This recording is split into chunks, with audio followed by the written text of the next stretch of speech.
Unit 731 was a top-secret biological and chemical warfare research base established in Harbin in 1935 as the center of Japan's biological warfare in China and Southeast Asia during the Second World War. The retreating Japanese invaders blew up the base when the Soviet Union took Harbin in 1945. Decades later, a museum of evidence of war crimes by Japanese Army Unit 731 has been established at the site. Staff at the museum say they have collected more than 4,500 pieces of war relics since last year, bringing the total to some 14,000.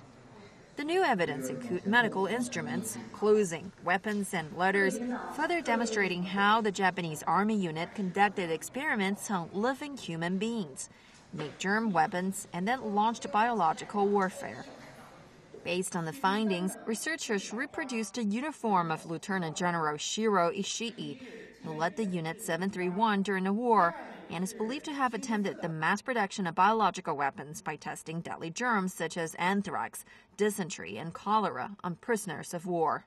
The uniform was made according to a picture of Shiro Ishii taken in 1939. This uniform for a lieutenant general with so many medals of honor shows what he had done earned him many merits.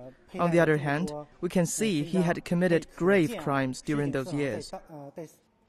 Japanese Army Unit 731 launched more than 2,000 biological wars in 18 Chinese provinces during its aggression to China, killing tens of thousands of Chinese, including many civilians.